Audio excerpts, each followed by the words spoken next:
It's been a while since we've had a gear video on here, and it's about time we did. Gear is a subject we all enjoy, so hey, what's happening, everybody? Today we're talking about lenses appropriate for real estate photography. The idea of this topic came up recently on a live stream, which I will link right there, where we discussed how real estate photography is going to be different in 2023. While on that live stream, obviously gear came up in the chat, and specifically a couple lenses that are fairly new for the Sony system. One of these mentioned lenses is the pretty new and very exotic 35-150 Tamron f2 to 2.8. The other one that was mentioned that is perhaps a little bit more relevant for real estate photography is the very new Sony 20-70 f4. Now, I don't plan to get either of those lenses, and in fact, this video is not Sony specific, but rather more conceptual as to which focal lengths and aperture values make the most sense to have in your daily real estate photography kit. I actually do have both a Sony and a Canon real estate loadout. And when I got to thinking about the lenses that I use most often for real estate in each system, my Canon and my Sony system, two focal lengths stood out. So that's what we're going to discuss today. My name is Brian Roberts. Welcome to Loud&Clear.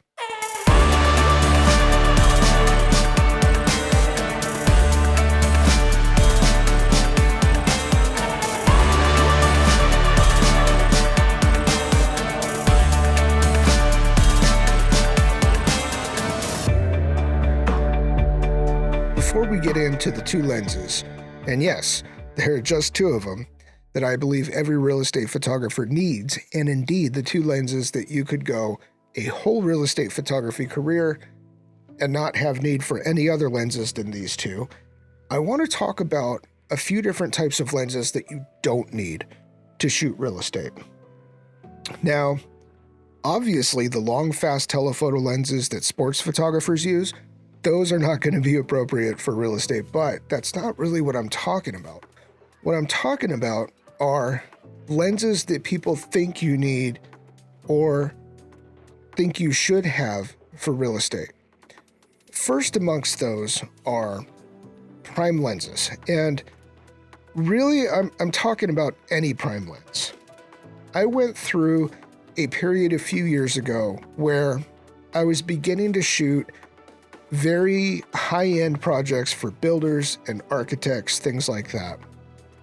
I was shooting high-resolution bodies, very expensive listings, and I thought that if I shot prime lenses, since prime lenses typically are optically better than zoom lenses, it would help my product stand out. However, what I discovered through that is when I was shooting mostly prime lenses, the difference in quality is actually pretty negligible between a modern prime and a modern zoom, especially if you're working well within the zoom's aperture range. And by that I mean, for real estate, we're typically shooting very wide and we're shooting stop down enough to get the majority of the frame in very sharp focus anyway. Yes, primes are sharper, but honestly for real estate work, it just doesn't matter, especially if you're shooting high resolution bodies, because those bodies tend to make even the junkiest lens a much sharper lens. Okay, so you say. So if primes are optically better, even if just by a little, which they are, why not shoot them anyway? That's a good question, and if we were discussing only that very high-end interiors work, there's a lot of merit to shooting only primes for that work. And in fact, a lot of the photographers who typically shoot those jobs exclusively are often using primes. However, we're talking about daily real estate photography. And in real estate photography, one of the key principles is that it needs to be very efficient. Zoom lenses are simply much more efficient in workflow than are prime lenses. The other type of lens that I wanted to discuss that you don't need for real estate photography is the tilt-shift lens. Much like primes, you will find tilt-shift lenses in the hands of photographers shooting higher-end interiors. And full disclosure, I have primes and tilt-shift lenses that I still use occasionally, even to shoot real estate.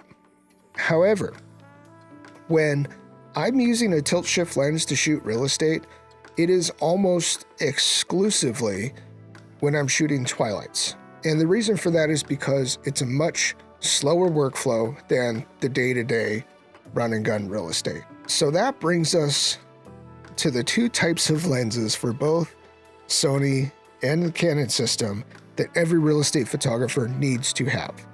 And that is the 16-35, preferably 2.8 zoom, and the 24-105 f4 zoom. Out of all my lenses, and there's a grip of them, these are the two lenses that I have on my body at all times shooting real estate. If ever I really do get stuck where I need a tilt shift or I need a lens that's longer than 105, well, you know, that's fine. In that case, I'll go to the van and I'll get it, but that's really not often at all. And even in those instances, like I was saying about the twilights, I could typically cover that need by either the 16-35 or the 24-105. Let's start with the 16-35, which is an absolute workhorse for real estate photography. This is the lens that you're going to use most often. Now, for those of you who are newer at this, the obvious question is, if we're shooting really wide, why specifically the 16-35? Because there are other lenses out there even wider than 16. So available in a lot of systems these days are zooms that start at 12 millimeters, heck, 10 millimeters I've seen, right? And these are all full frame focal lengths that we're talking about here. So why 16-35? It simply is this: 16 millimeters on a full frame camera, and again, that's what we're talking about, is full frame equivalence, is the widest that I would ever want to go without experiencing massive amounts of perspective distortion. Don't confuse this with lens distortions. Wide-angle barrel distortion is a completely different thing. Perspective distortion is when you have a lens so wide that things near to you get stretched in the frame. So especially things that are round, you need to be mindful of. And I mean stretched like toward you, not stretched out. I mean, they get stretched out too, but stretched toward you. That's perspective distortion that you have to watch out for.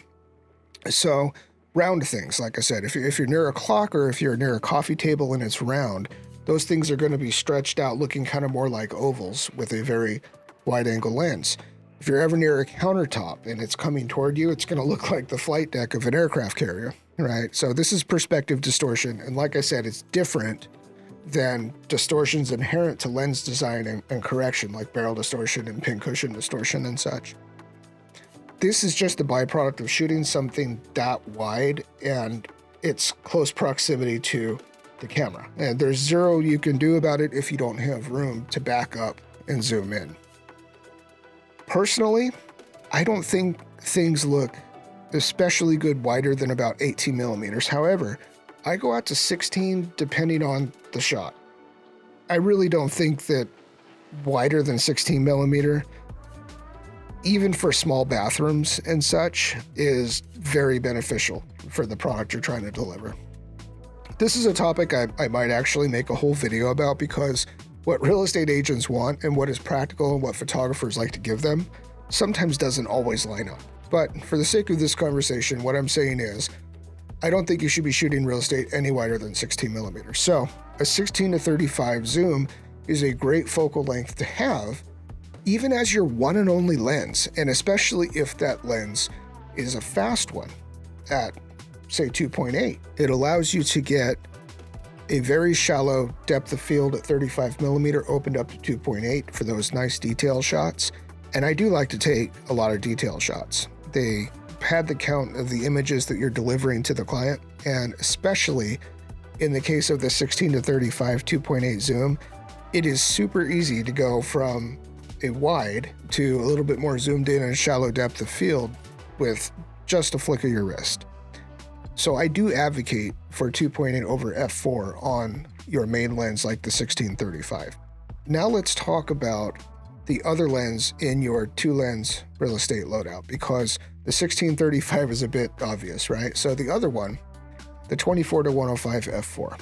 My daily driver real estate loadout is the Sony Alpha 1 with the 16 to 35 G Master. So why would I choose the 24-105 f4 over, say, that new 20 to 70 millimeter f4 that just came out that we've been talking about? The new one goes 4 millimeters wider. It has the same maximum aperture value at f4. Why would I choose instead to do a 24-105? Well, there's a couple of reasons for that. One is the 24-105 gives you a much longer reach on the tele end. Now, with real estate, especially high-end real estate, oftentimes the difference between a $1 million house and a $5 million house, the only difference between those two, often, is the location and the views. So if the home has a beautiful mountain view out of a window, and the value of that home is very much tied to that beautiful mountain view, if you shoot out that window with a 35 millimeter lens, that mountain's just going to look like a speed bump. However, when you zoom in to, say, 50 millimeters, it's going to compress that mountain a little bit toward the window. It's going to look like a much more significant feature. With the 24-105, you can go all the way out to 105 millimeter to get that compression effect and make that mountain look great in that window.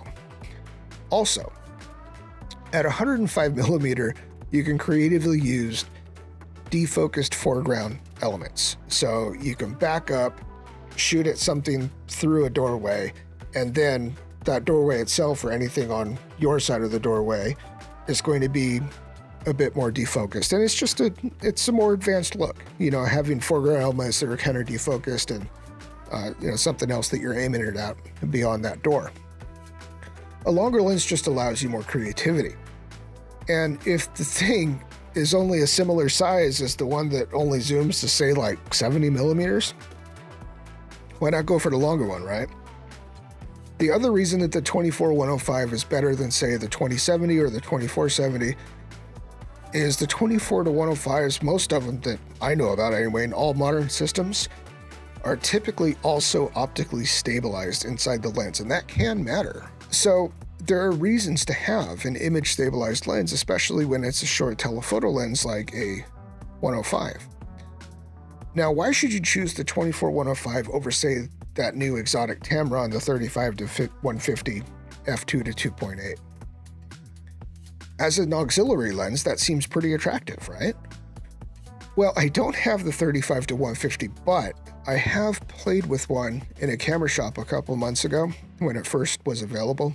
And let me tell you, it is massive. So if you're going for a lean, efficient system for your real estate photography kit, and that's always what I advocate, it's kind of important that whichever lens you choose remain on your body at all times, on your physical body, not your camera body. And this thing is big, this 35 to 150. If I wasn't concerned with the size and weight of that lens, it would be a really good option, but it's really big and heavy. It's quite expensive. It's not stabilized. So for those reasons, I think the 24-105 is a better play. But let me know what you think. And if you found any value here, I'd love to have you around. So hit the like, subscribe, all that YouTuber stuff. And I'll see you again soon. Peace.